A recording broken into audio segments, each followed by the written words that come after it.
Bonjour à tous, aujourd'hui nous allons suivre un tutoriel pour remplacer la caméra arrière double objectif sur l'iPhone 15. Donc il s'agit d'une seule pièce qui comprend tous les objectifs arrière. Pour réaliser cette réparation, vous aurez besoin du kit d'outils spécial iPhone, la caméra et le kit d'outils. Vous les retrouverez également dans le kit complet de réparation qui va comprendre en plus de ces deux pièces le joint d'étanchéité pour refermer votre téléphone et le patron d'aide au montage en version adhésive. Le patron d'aide au montage en version papier, il est quant à lui offert avec votre commande. Je vous rappelle que les retours et l'assistance technique sont gratuites. Et n'oubliez pas que vous bénéficiez de 10% de remise avec le code YouTube. C'est une réparation qui est assez facile. Il faut compter un petit peu moins d'une demi-heure pour remplacer la double caméra arrière sur l'iPhone 15. Et la difficulté est notée 2 sur 5. Avant de commencer votre réparation, n'oubliez pas d'éteindre votre téléphone et de retirer le rack SIM. Et on va commencer tout de suite par l'ouverture de l'iPhone 15 et on va devoir retirer les deux vis Pentalobe qui sont à droite et à gauche du connecteur de charge. Elles sont notées A1 et A2 sur le patron d'aide au montage. D'ailleurs, n'oubliez pas de bien repositionner chaque vis et chaque élément que vous allez retirer sur le patron d'aide au montage qui est offert avec votre commande. On va donc devoir chauffer tout le contour de l'iPhone pour faciliter le décollage de la vitre arrière. Et pour cela, on vous propose deux méthodes, deux solutions. Soit vous pouvez opter pour le coussin chauffant que vous placez au micro-ondes et ensuite vous venez le positionner sur la vitre arrière. Deuxième méthode, deuxième solution, on peut également opter pour un sèche-cheveux ou un décapeur thermique. Et là encore, on vient chauffer l'arrière du téléphone. Une fois que vous avez correctement chauffé l'arrière du téléphone, on positionne la ventouse sur le bas de la vitre arrière et on va créer un point d'insertion en utilisant le médiator en métal percé qui est dans le kit d'outils spécial iPhone. Et dès que vous avez créé votre point d'insertion, on remplace le médiator en métal par les médiators en plastique. On a mis les deux médiators en plastique, on va légèrement décoller la vitre arrière en utilisant les médiators en plastique et ensuite on peut également utiliser le levier vert qui est également inclus dans le kit d'outils pour pouvoir finaliser le décollage. Alors c'est un petit peu plus facile quand vous avez déjà commencé l'ouverture.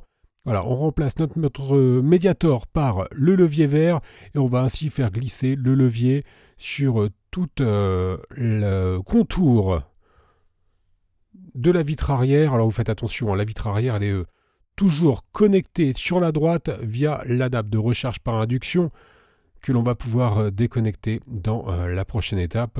Donc on va déconnecter la batterie et la nappe de recharge par induction. On va commencer par la batterie. Le connecteur de la batterie il est situé sous une plaquette métallique qui est maintenue par deux vis Triwing. Les vis notées B1 et B2 sur le patron de montage. Une fois qu'on a retiré ces vis, on peut retirer la plaquette métallique notée Dièse 2. Alors je vous le rappelle, faites bien attention à bien repositionner chaque vis et chaque élément sur le patron de montage. Vous allez voir, vous avez quand même pas mal de vis à retirer. On déconnecte maintenant la nappe du haut, c'est la nappe de la batterie. Et on va pouvoir maintenant s'intéresser à la nappe de la recharge par induction. Alors il y a toujours une plaquette qui maintient cette nappe et cette plaquette elle est maintenue par la vis Triwing notée B3. Une fois qu'on a retiré la vis, il nous suffit de retirer la plaquette métallique notée Dièse 3 et on a ensuite un accès direct au connecteur de la nappe de recharge par induction et on va pouvoir ainsi libérer complètement notre vitre arrière pour poursuivre le démontage. Et le démontage, il est presque terminé car vous avez vu, on a un accès direct à la double caméra arrière. Donc on va pouvoir la retirer dès maintenant. Et on va commencer par retirer les vis Triwing J1 et J2 qui maintiennent la plaquette métallique qui maintient elle-même les nappes de connexion de la caméra arrière. Et on va donc pouvoir retirer les trois vis qui maintiennent notre module double appareil photo. Et ensuite, nous allons bien sûr déconnecter les deux nappes de l'appareil photo arrière, enfin des appareils photo arrière. Voilà, elles sont juste à côté de la batterie. Il ne nous reste plus qu'à retirer à l'aide du levier le module double caméra. Et vous l'avez deviné, alors faites attention, les nappes sont très très légèrement collées sur la protection de la batterie. Et vous l'avez donc deviné, la partie démontage est donc maintenant terminé. On va pouvoir passer au remontage dans cette quatrième étape. On va bien sûr reprendre la nouvelle caméra arrière que l'on vient installer sur le châssis du téléphone. Une fois qu'elle est correctement repositionnée, on peut la reconnecter. Et ensuite, on vient la refixer à l'aide des 3 vis cruciformes que l'on avait enlevées tout à l'heure, donc K1, K2 et K3.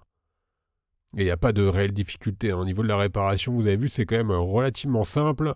On remet la plaquette métallique qui est maintenue par les vis Triwing notées J1 et J2. Et maintenant, on va pouvoir donc préparer notre châssis pour la pose d'un nouveau joint d'étanchéité. Alors au préalable, bien sûr, on a nettoyé le châssis, on enlève la protection du joint d'étanchéité, on repositionne notre joint d'étanchéité. Alors vous avez vu, il y a un petit emplacement pour mettre les caméras, comme ça vous ne vous trompez pas de sens. Et on applique le joint en appuyant sur tout le contour du châssis, en appuyant donc avec le levier. On enlève ensuite le patron et on va laisser les protections adhésives du joint d'étanchéité. On les enlèvera vraiment à la fin. En attendant, on vient reconnecter notre écran.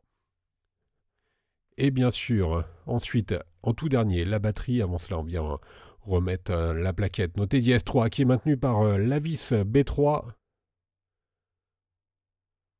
Alors voilà, la vis elle est légèrement sur la, pas légèrement, elle est même carrément sur la tranche, donc on est obligé de maintenir notre vitre arrière à 90 degrés. On a donc reconnecté la batterie et on remet la plaquette qui maintient le connecteur de la batterie entre autres, et cette plaquette elle est maintenue par les vis B1 et B2. Ce sont des vis Triwing. Alors je vous avais parlé des protections adhésives du joint d'étanchéité, maintenant on peut les retirer. Attention à l'étanchéité d'un téléphone qui a été réparé. La pose des joints d'étanchéité doit être parfaite, évidemment, pour conserver l'étanchéité du téléphone. On refixe maintenant notre vitre arrière. On appuie fortement sur tout le contour de la vitre pour que le joint d'étanchéité adhère bien entre le châssis et la vitre arrière. On a remis notre rack SIM. On vient remettre les 2 vis Pentalobe que l'on avait enlevées en tout début de tutoriel.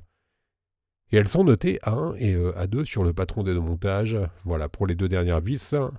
Et la réparation sera ensuite terminée. On va pouvoir faire un petit récapitulatif des produits utilisés pour mener à bien cette réparation. Alors on va commencer bien sûr par la double caméra arrière. Vous la retrouverez en vente sur Bricophone. Vous retrouverez également le kit d'outils spécial iPhone, le kit complet de réparation. On reste joignable par mail, par chat et également par téléphone. N'oubliez pas, le code de remise, c'est YouTube.